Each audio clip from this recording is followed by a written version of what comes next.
am sorry sinang cha de nang cha nam ne am tai ai do Jawan. pakalan jo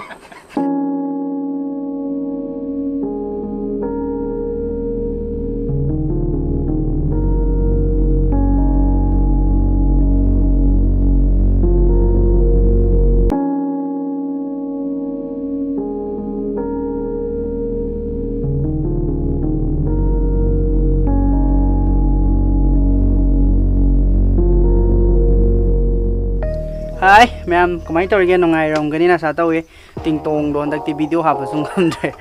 prank taw sungam dre do ngasi se yam keno taw ba hitare yam ngai ba special video am khak semjari semi video se khoi hujik lai se sanjen bam dane ba ko sanjen bam da lai hujik se adai da hujik se ngasi cha doi se mukbang ne taw doi se ado mukbang ku taw se hana mayam taw dai khitang tonga laga taw ngam bra yeng ge na ai se hujik se try tawri do khoi na hujik cha doi ba pot se chabi ba sing duna di dum yeng biro adu nungai taw ba sing hi do sorry yeng adum kena nungai taw chabi da ba sing lai bu do di dum yeng do hujik se kena taw re semi yam kana yeng halake Korean chow di mi ani ka tang cha de se do semi se de le re we san jo Korean ti English de ka se da le ni je am di mom kai ni ko ai ga cha de se da ta de ka sigi ai chep se lagi ming do Lisan. ga Korean lagi ni na we nek ka ta se Dari aku je suruh main aku tu dia. suara Sini ni ada. inau gi ye ga ina masak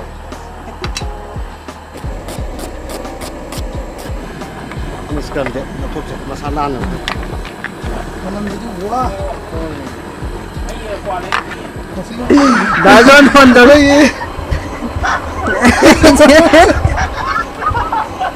jira ya Dazon. akwai gi Seram Brothers yang ini akwai gi thong ma kai re kai bai jira khai lo kai kai soi ge khote na yang ini akwai Seram Brothers na akwai cha sida thum thau wat re na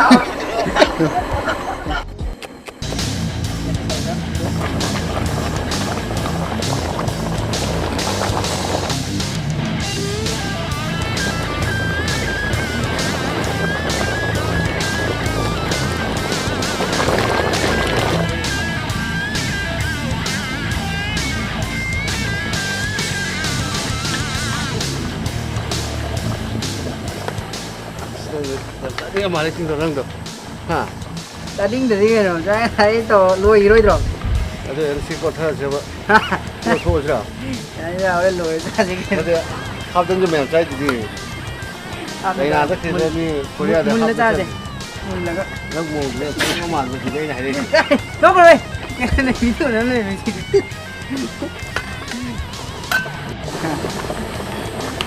Ni hou boleh saja. Kau je. Saja, kau minyak ada. Kau ni. Kau lain kan tak okey. Nak pai ke ni lain kan tak okey ke? Lagi dah dah. Lain kan tak okey. Pangwi. na bola cha le amigo Nah, siung lo zau ni nak. Asyik zau lu sepi lagi macam. Siung. Kamu mau tahu tak tahu gimana? Tahu lah. Kan macam ada cerita macam apa? 会累烧用的是的，他的，他是 Sao 那 spam 盖 ni 的。 terus. Sangat dah. 他们个我的扑突真的那个，我扑突太差了吧？当早简单的。 kenapa saya tu Am sa sinang cha de nang cha nam ne am tai. Ai do. Jawan. Pakalan jo ba? Pakalan ni to. Jawan. Okay. Yo bai ne. Ma sa mi lu ye le ne o. Kau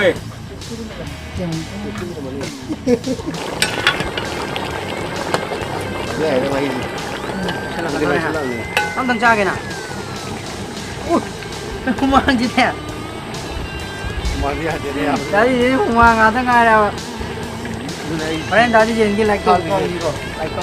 Aduh comment sudah mau tadi janji si hau je orang berhari lagi ba. सिगी थोंग बस style से palm तारी दादी जेन की दमकता comment इबिरमो दादी जेन की मिल तोगा जेन को 한데다 하고 하고 이제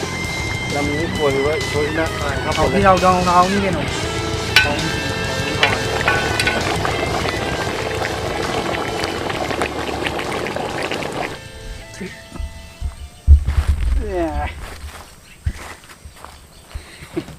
không nghe cái gì nhà tôi ai xe đi xe có đây nè 시제 그냥 또가 그다이 셀라가 오이나 자게 도 네 first time 네 이 비디오 기 오이나디 mukbang sing phok to driba ko ado mukbang mag oi yenga senga si se first time makok cha doi ne ai jo han oi doi ne aduga kamai to na si ka sa se ado dadi jen yam thaga chari si keno se mana thong bi ne nga sa i video da sudum yaw bu do ado hoji ki si sa se ai thanda cha roi ne kaino de ai yam ngo cha mi ne de ai thanda nga mo ko da ga cha doi okay okay Hậu lại là đâu xong thôi rồi nhau khuyên thống ngon rồi lấy tên cho ta đi nó mi ngo ha cái mà nằm bên đây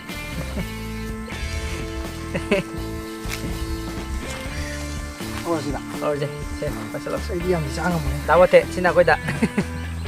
Ivan đi chào mình là đây này đó Cái ngàn mà nó xa gì này xí đi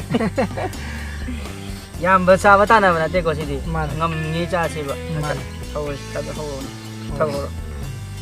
Nó cái đó Ủa sao ai sin kan thak san adu ko sigi se cha da ba chau chin lau sing lai ba sing do waro bi gano cha sidi dom yeng bi ro no cha da ba sing do cha ba gi da mak tai special loina pok lover sing gi sao dong wa Rồi ai chọn được liệp được không nó liệp cái mà nó sẽ xả cái đây này đây cho nghe nào quanh tao kìa họ để diễn cái đá đi diễn cái horen cái tao một cô cái bà mình nghĩ là một đá đi diễn cái tao có xin ra khá làm rồi ấy thế à xem sao rồi đâu rồi sao dạ rồi xem ra xong cái mà họ không chú tung hàm chú lên dạ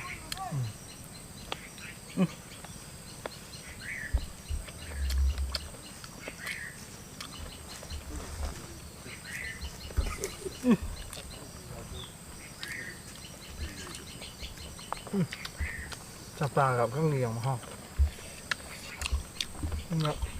một chiếc dạ trước cho cái chú tây rồi cậu đi vào đây khi đi xe lắm rồi đó nên nghe đã rồi đó nó ngang cái nó như video đây nhỉ nó chăn nghe hay nè khi thì anh chào ông nhau hả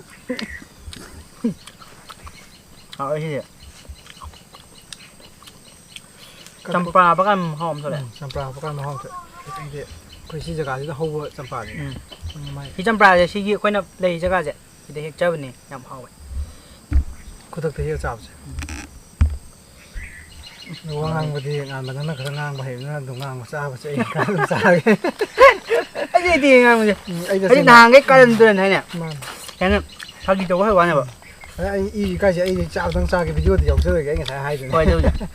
cái thứ gì video nằm ở đâu đây này năm phai rồi anh thì chặt thằng xa cái hàng rồi rồi video này mày khá luôn sao bên thằng này cái này thì mấy trời làm mấy mình là cái bà không về tạo thêm à cùng vậy mà hầu đấy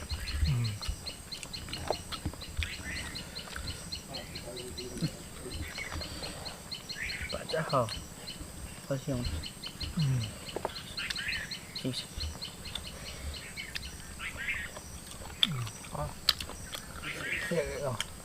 giá thì nó quan trọng bạn con chạp ạ mà xóa đấy nhưng mà to mặt này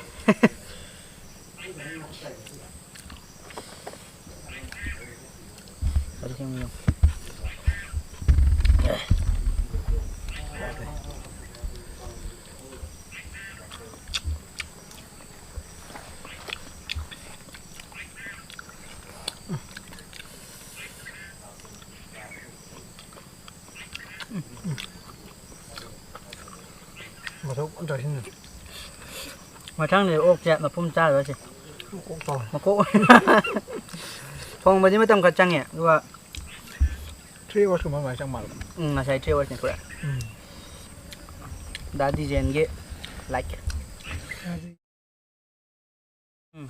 คนใจเจตาดีตาดาดีเจนเกะจะเข้าดัตตาไปบริสุทธิ์นู่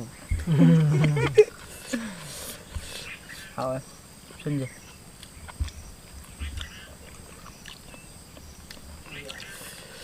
งานเกี่ยวกับห้องน้ำนู่นจัดที่นั่นสิเราก็ต้องปวดใจจริงตัวงั้นพี่จะกินมาเล่นมาค่ะหันมาไม่จงงานก็มาเนี่ยตัวเราเอ็มตัวยันถอยเอาเนี่ยนี่เดี๋ยวอุกสงสัยมาสร้างตลาดเถอะ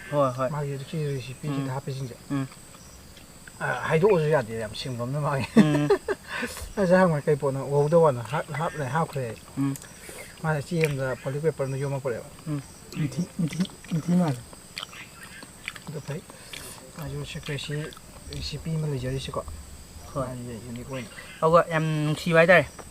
เราอยากไปเรียนแต่ยี่ทงก็สุไอ้ก็ทงใบไปจ้ะแค่นี้ ช่วงถมบอก ช่วงทงแค่นี้ด้วยจังนี่แบบทงไปยี่ข้าไปยี่ปอดแอร์แต่ยี่ทางปอดแอร์กันเอาทางเขาจะแบบช่างก้าวเลยนะแต่ งั้นสิช่างก้าวนะ ข้าไปดูงั้นสิ first เนี่ยยี่ ช้อปปิ้งบอร์ด shopping board ดูสุไม่แต่หาว่าที่สักเล่ากันจริงๆกันเนี่ยบางทีใจ เดี๋ยวจะใช้ยศจะตึงดอกไอ้ตัวไม่รู้โอ้โหนี่ละ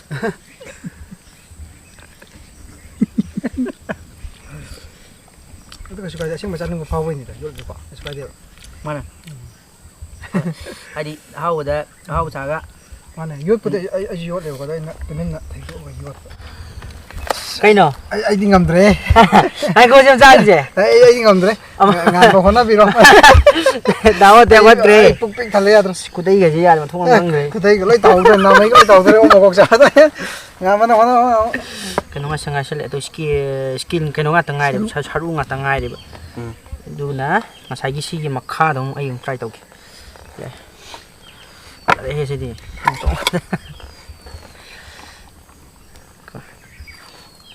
สิจิมจ้าผ่าน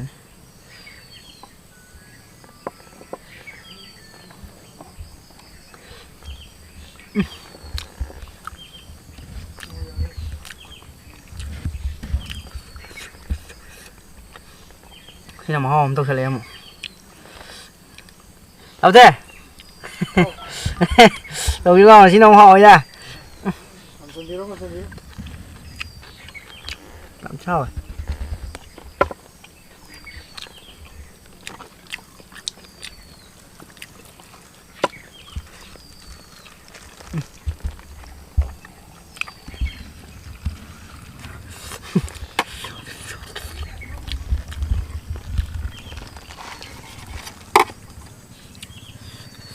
ไม่ได้เลยทีเดียว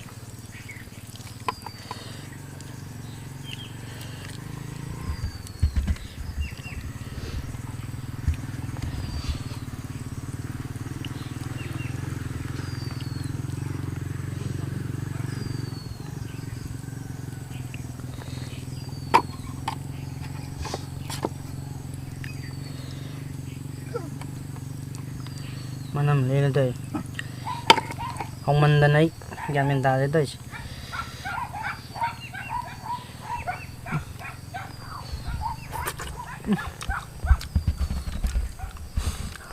แล้วหอยมันตายมันตั้งตัวอยู่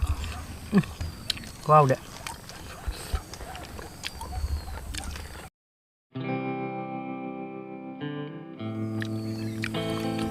好的是的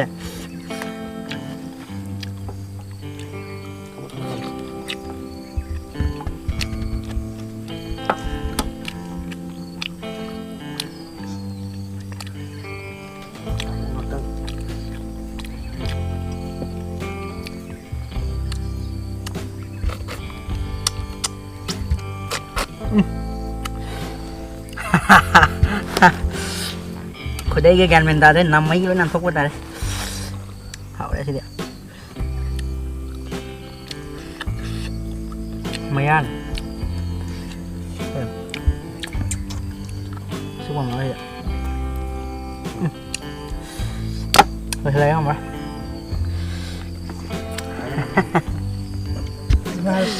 lau đi lau rồi hào em à mẹ em sẽ try tàu view em hào ý đó ngay khi sẽ